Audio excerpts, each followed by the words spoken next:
Fellow DJs, and those of you who are bored out of your minds because of this horrible pandemic, I'm going to share with you a tip on how to set up a karaoke system for you DJs where you'll never have to turn down a client if they ever request whether you have karaoke or not.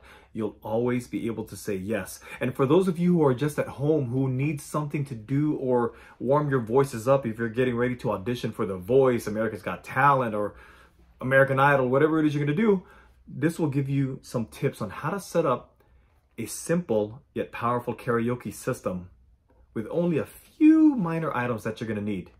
Fellow DJs and those of you who are bored, pay attention.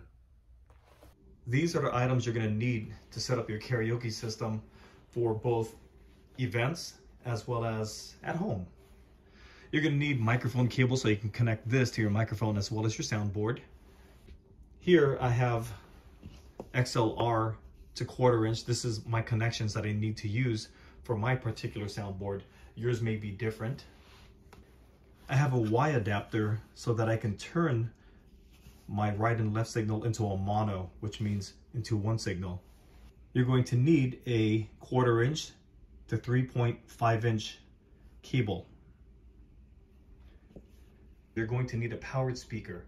Whatever powered speaker you choose is completely up to you and your budget and your preference. And you're going to need speaker cable right here. Connect this to your soundboard into your speaker. You're going to need a laptop. And depending on your laptop, some of these crazy laptops nowadays only have one jack for the headphone and the microphone, which I find absolutely crazy. And that's the reason why you're going to need this, a USB sound adapter. So you have your mic as well as your headphone, and you connect it through USB, which is basically a plug and play. Once you plug it, it'll automatically install the stuff you need. Well, the first thing I'm going to do is power up my soundboard, make sure all of my levels are at 0, gains are all at 0, so that when I plug it into the speaker, you don't get that scary pop. Next, I'm going to connect my cables going to my speaker. Since I don't have XLR outs here, it gives me the option of using a 1/4 inch, and my main out is right here.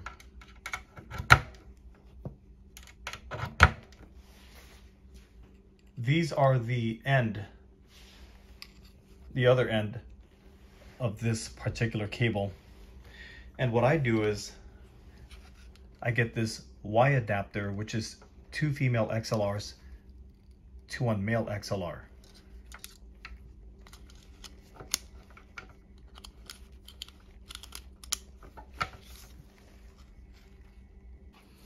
So I connect this end into this speaker cable right here.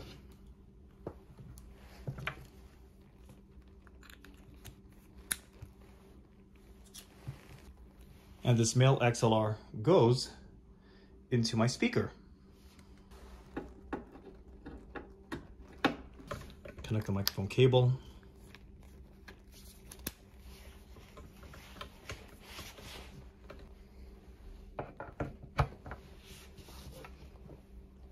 Once again, all my faders are 0.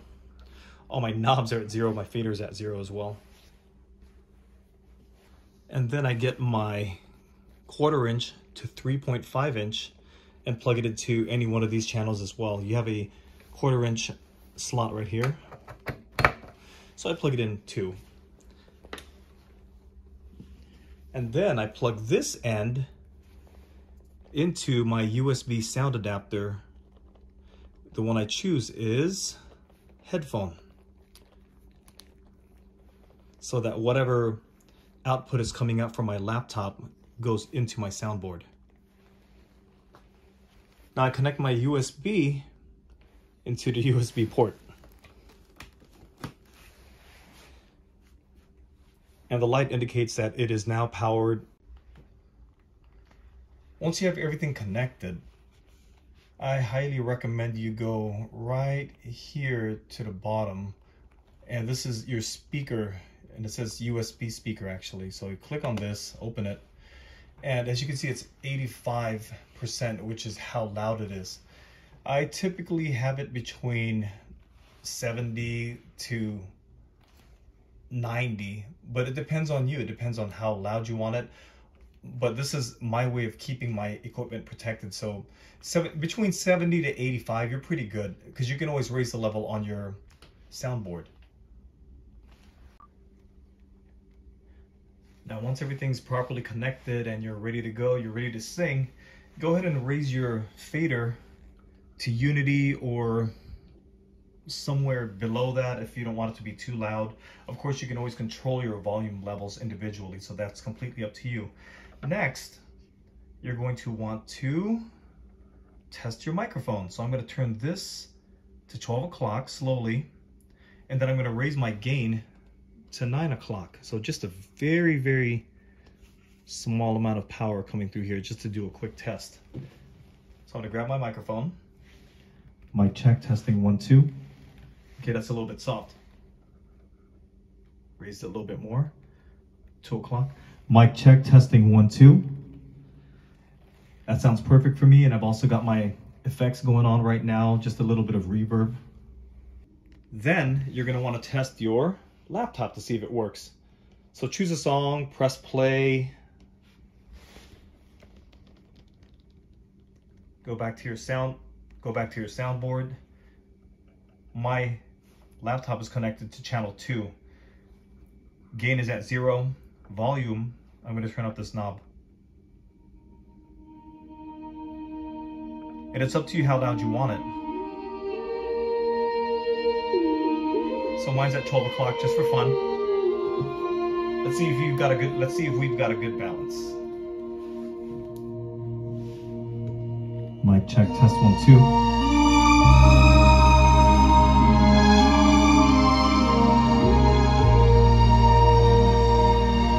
Yay, check 1, 2. Okay.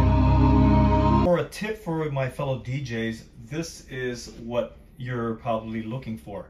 How am I supposed to be a karaoke DJ if I only have one computer? Okay, here's the solution.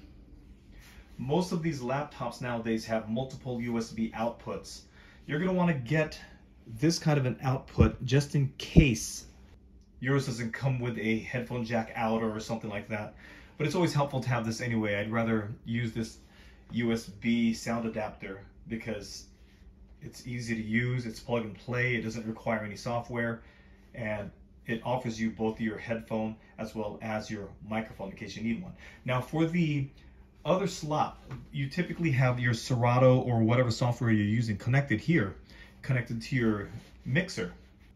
How is it you get karaoke sound to come back into your system as well as getting sound coming from your DJing mixer?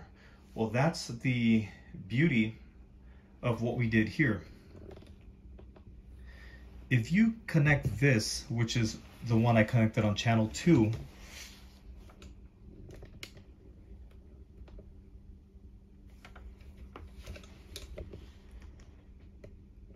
that's independent of the USB cable that comes directly from your Serato or whatever software you're using.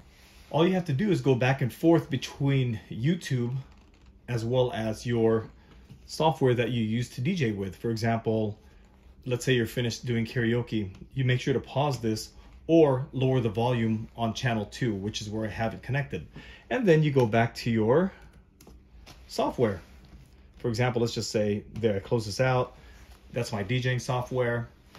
And then you raise your volume once again wherever you have your mixer connected to. Typically, I connect my DJing mixer to channel 1, and then I connect my karaoke to channel 2, and then my mics and everything else will follow channel 3, 4, whatever. But this is how you connect one laptop and offer karaoke as well as DJing services. So you'll never have to turn down a client again if they ever ask you, do you provide DJing and karaoke services? Your response is, hell yeah, I got your back. I hope this helped. Go ahead and subscribe, leave a like, hit that notification so I can give you guys new videos as well as new tips. All right, fellow DJs, and those of you that are bored due to this horrible pandemic, see you guys on the next video.